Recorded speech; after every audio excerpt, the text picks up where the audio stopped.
All right. Well, last piece of this, just because I think it's becoming more, and you answered this on Q&A Sunday, but figured we'd have a discussion about it. It's becoming more prevalent, just as there are more um, homosexual marriages occurring. So I'm a Christian, and I get invited to a a homosexual wedding. Yeah.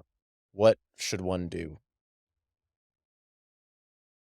Yeah, I've had people in my office asking me that question because they have a son or a daughter, or they have, really close friends that are getting married, and they were trying to sort out what to do.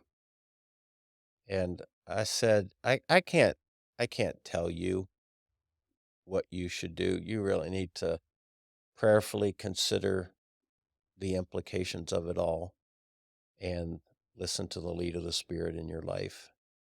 I go, personally, as far as being present for their wedding, I don't I don't really have an issue with that.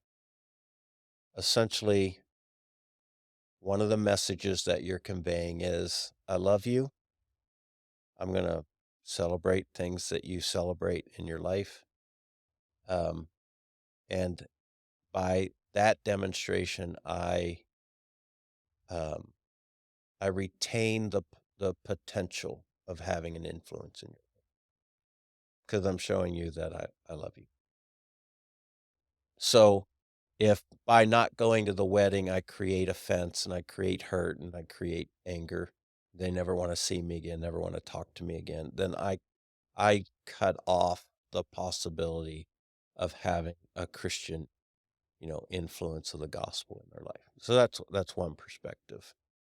The other perspective is, and this is generally how I've advised people, if the homosexual nature of their wedding and marriage is sort of a thing that's flaunted in your face as sort of a spiteful kind of thing, um, I wouldn't necessarily affirm that. I wouldn't necessarily attend that to encourage that sort of "we showed you" and that sort of an attitude about it all.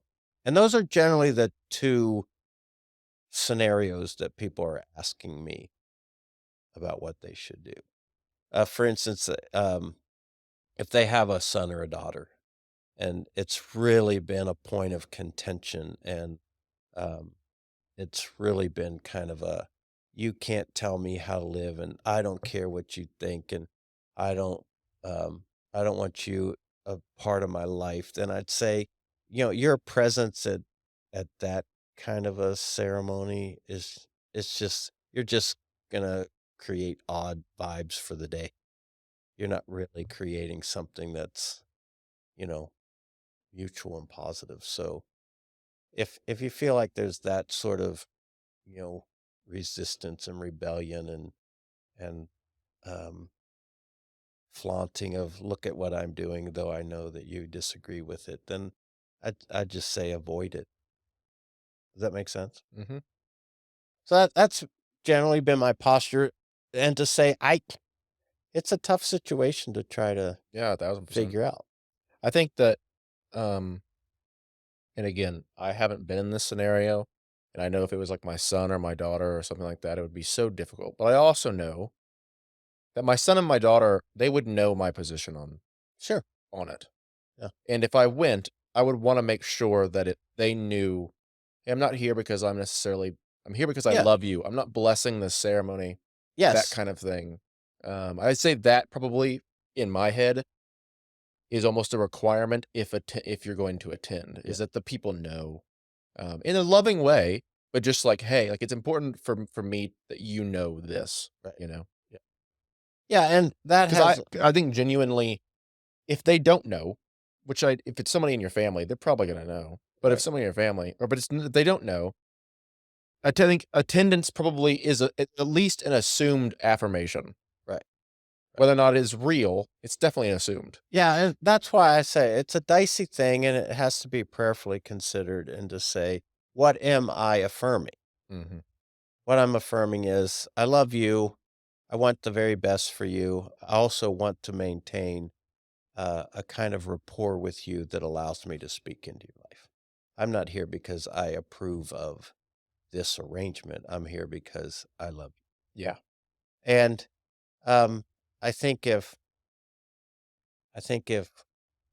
we can do that and you're comfortable with it, your conscience isn't bothering you about why you're there, then I think it's fine to be. But if your presence just stirs the contention and, creates the awkwardness and upheaval, then I say stay away because that's not what you want. Out of love, that's not what you want for their day. And that's really not what you want for yourself to just be miserable at this event of so yeah, Another way I was looking at it too, I was like, you know, there are plenty of like people who go to bars and try to share the gospel with people who are in there. And I'm sure there's some alcoholics that are in there whenever yeah, this person goes. It's a completely different thing, though, to take your alcoholic friend to the bar. right. If you're a follower of Christ and you're wanting that person to not be alcoholic, as Right. you shouldn't probably take them to the bar. Like, there's Yeah. probably other avenue. Go to Denny's, go somewhere else, but maybe you should probably not go to the bar with them, Yeah. you know? Yeah. So interesting scenarios that I've thought about. You have these Christians, and I've met them, and I've had them in my office, and we've had these discussions. They're saying, "Well, I can't go to a homosexual wedding because I would be affirming it." And yet, those same people go, "Oh, my best friend, he and his partner, uh, in a heterosexual relationship, but they're not married. Oh, they're having a baby, and I'm throwing them a baby shower." And you're like, "Oh, so you can You celebrate that, you can participate in that, but you can't do this." you gotta be consistent. Yeah, and so that's why I'm saying it takes an enormous amount of wisdom to really discern what's happening in your heart Yeah. for why you're doing something. Um, oh, we're throwing our we have 2 friends that they've been living together for 10 years now, and they just bought a new home, so we're throwing them a housewarming party, and you're Yeah, just but they're like, not married, yeah. "Wait a second, you're approving by your presence and participation, you're affirming something, but you can't do this." Yeah. So that's the hypocrisy of not being really discerning about what you're doing. And so, again, in a spiritual context or a Christian faith context, if we really trust in the leading of the Spirit and walking by the Spirit and discerning the Spirit's leading in our life, then I would say, yeah, those are situations that I really prayerfully consider and listen to what I sense the Spirit's leading me to do. And He can lead me to say, Paul, go ahead and be at that wedding because I want to use you in the life of this couple. I want you to continue to have, you know, rapport with them. And you being there to celebrate their big day is a way for you to communicate that. And I think the Spirit can also say, I'd rather you not be there. I think what you're doing there is affirming something that they know is a bit of an issue, and they're just it's just a way to kind of rub it in your face. Stay away from that. Yeah, because I mean, there's also another way that the entire ceremony itself is rubbing it in God's face, which Yeah, I think is, for me, like, the first scenario you just gave there, I'm like, "Would the Spirit tell someone to do that?" I don't know. I And don't so know. and I know you don't know either, Yeah, but it is one of those things, and so, yeah, it's just very complicated, but very complicated, which is what makes it such a dicey discussion. And I don't think you and I are going to have the final word on it, or that we're necessarily completely right. And that's the nature of a conversation. I know for me, I've always tried to rest safely in whatever the kind of historical Christian Orthodox position is, because then I'm not just coming up with crap on my own, you Yeah. know? And so in all these things, it if if it is very complicated, lovingly rest in whatever, the position of the church has been for whatever, Yeah. thousands of years. Yeah. Yeah. I was reading for another I was preparing some work on my message for this week, and I was reading in, I guess it's Galatians, um, where Paul says to the church, and I'm not going to get this right, blanking on it, like in this very moment, but he basically says, don't be a part of the kind of behaviors that characterize the world. Mm, And he says, don't even talk about it. Don't even ennoble it by including it in your conversations. yeah. And I kind of was challenging to me, like, what should I allow to be a part of the things I talk about? Which then extrapolates what should I allow myself to be a part of affirming Yeah. or recognizing or participating in? And so that comes to this question of, what weddings do I attend? Um, it's real easy for me to say to somebody, "No, I can't perform your wedding," same-sex marriage. That's easy for me. That's just like a line. And I go, I may really like you, I may really enjoy your company, but I can't do that. Attending their wedding is that's dicier for me, that's harder for me, Mm, especially with my visibility, as a pastor is, "Oh, the pastor was there, so he affirmed it, even yeah. though he didn't do this." So, that's harder for me, and I've never trying to think if I've ever been in that situation. I haven't that I can think of. Um, so that would be a new bridge for me to cross and trying to figure out. Well, it's only dicier for you just because, you're known as the pastor. And, Yeah, like, yeah, you are probably you have a higher responsibility and more accountability before God, and it's, scripture backs this up, than, say, just a regular congregant because they aren't a pastor. right. But, they're still a Christian too. Other people just don't know they're Christian. And so in the same way, like, even, like, I would feel the same kind of like, maybe not the same kind of diciness, but I'd still feel dicey going just because it's like Yeah, it'd be like, yeah, going with an alcoholic friend to a bar or right. going with, you know, guy friends to a strip club. It's like, I know this to be wrong, therefore I shouldn't do it, yeah, or I shouldn't encourage it. And I think that's the diciness of trying to sort out, do I go to this wedding or not?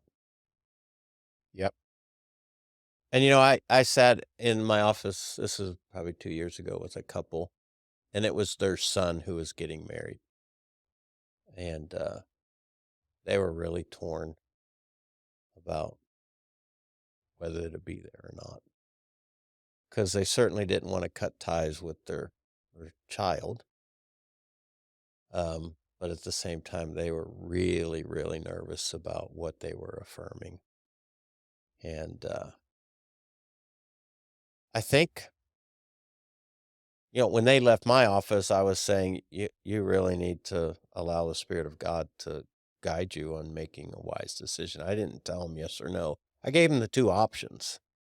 And from what I remember, that was a very contentious point between them and their son. And there was a lot of history there, kind of a belligerent, disrespectful, mhm, rub it in their face kind of spirit. I think, if I remember correctly, they ended up attending the wedding. Um, I don't know that I recall them explaining to me how they arrived at that, but yeah, those are some of the dicey conversations I have trying to be a pastor to people without making their choices for them. yeah, yeah. Christ in this kind of scenarios, especially decisions like that are just so difficult, especially, like, the possibility of maybe even sacrificing a relationship and stuff like that, and, who's to say what is right? Um, but Christ tells us to pick up our cross, right, and follow him Yeah. daily. And I feel like some days the cross just feels a bit heavier. And those are the kinda days where the cross Yeah, just feels a little bit heavier. yeah. You still might be doing the right thing, but it might literally tear you up inside. Yeah, so, I mean, I'm listening to you over the last 5 or 6 minutes of our conversation. Um, I'm I'm thinking, just I mean, this is live, right?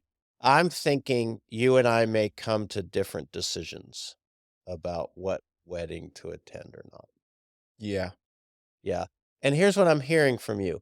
I'm hearing that this is this is really a matter of conscience, of you being consistent with deeply held beliefs.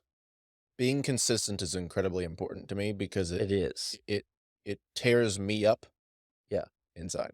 Okay, so if we talk about a spirit directed conscience, um, I believe that the conscience, with God as our designer, the conscience was given to us Yeah. as a bit of a prod. Mhm. Okay. Now, can the conscience become seared? Can the conscience become callous? Can the conscience become so corroded by sin that it no longer serves as the prod? Yes, that's possible. But what I'm hearing from you is my conscience and what I believe, me being consistent to my beliefs, um, would probably be hard for me to come to the conclusion that the spirits led me to go. Yeah, and an exact example of that was how you were talking about how you would never ordain a same-sex wedding, Like I okay? wouldn't Yeah, officiate you it. wouldn't officiate. Yeah. If I couldn't see myself officiating it, Okay. then I think it's inconsistent to then attend. Okay. That's great. I think that's perfect of you demonstrating where your conscience, where your wisdom um, processes all that.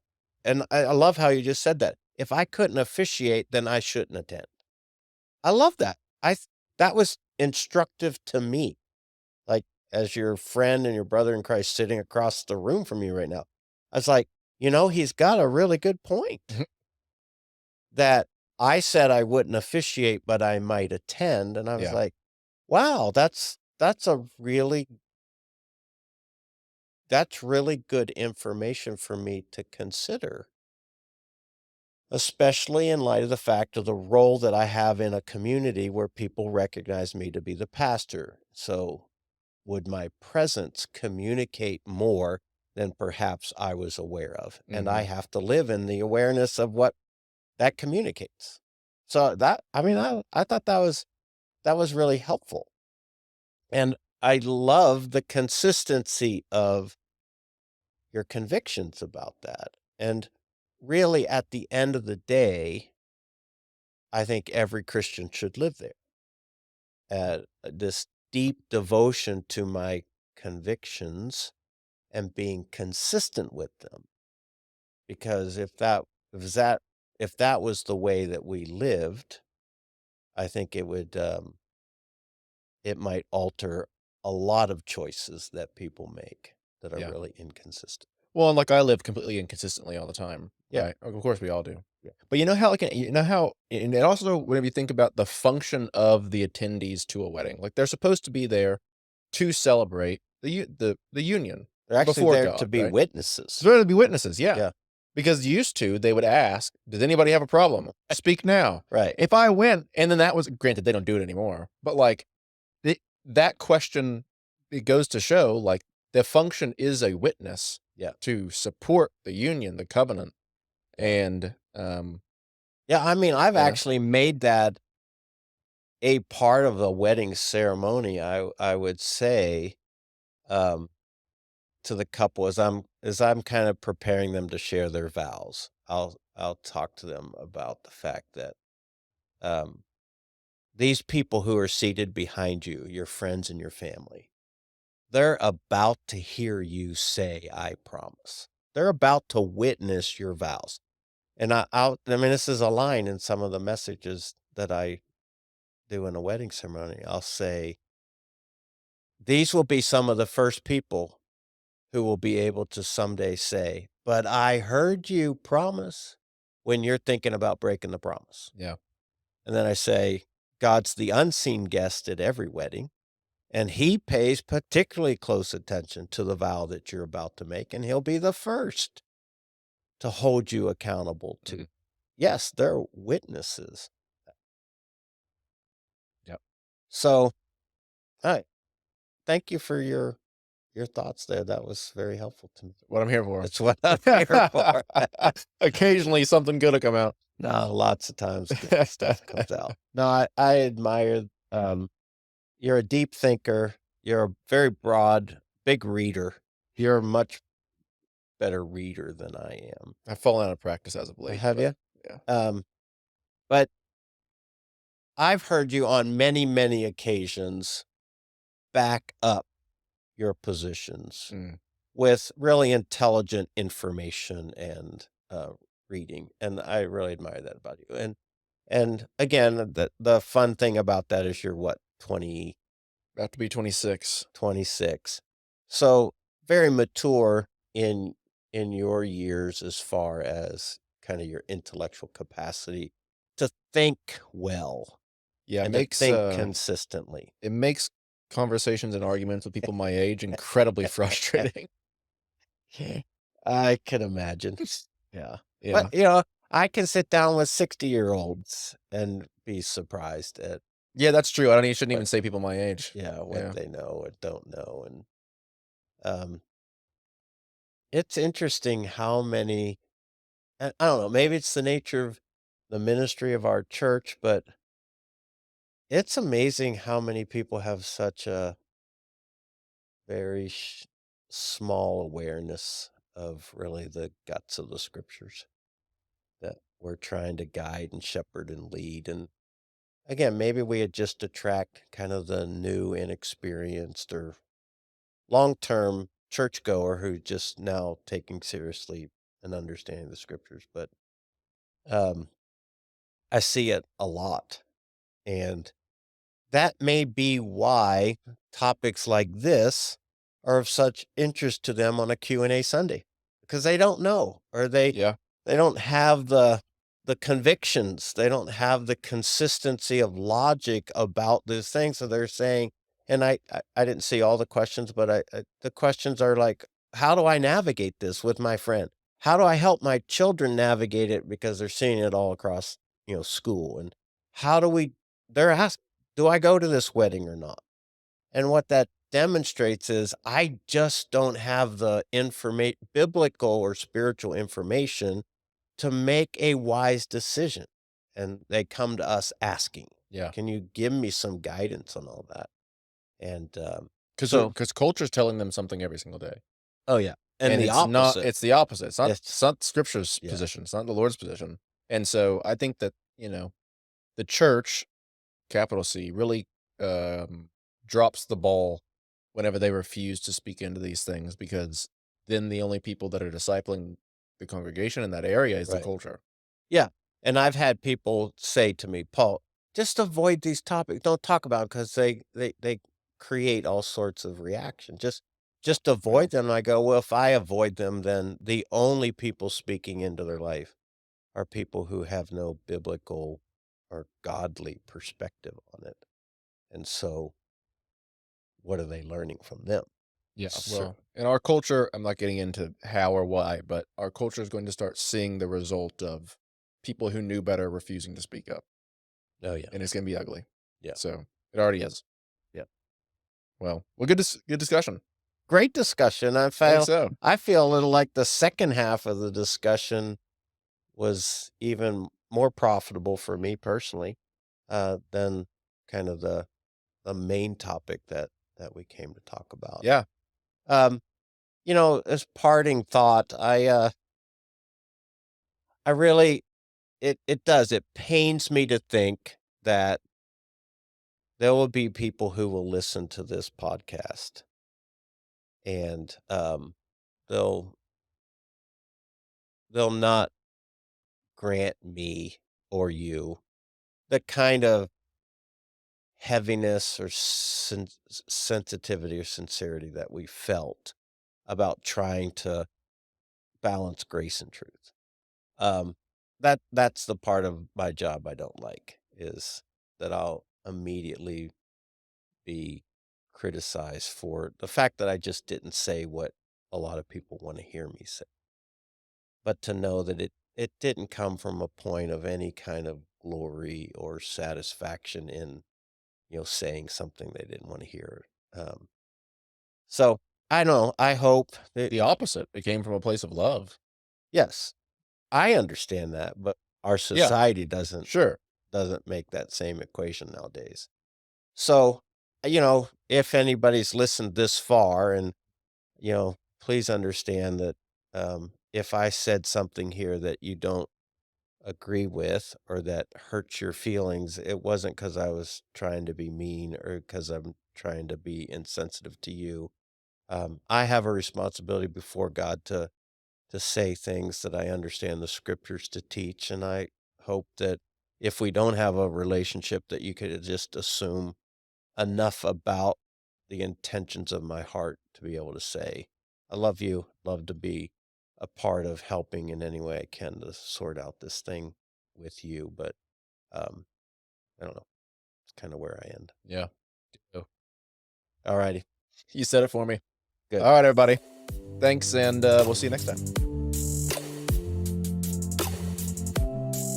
We hope you enjoyed this presentation of Cibolo Creek Community Church. If you did, please consider supporting the ministry of our church.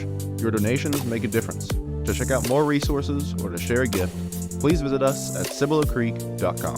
Thanks for listening.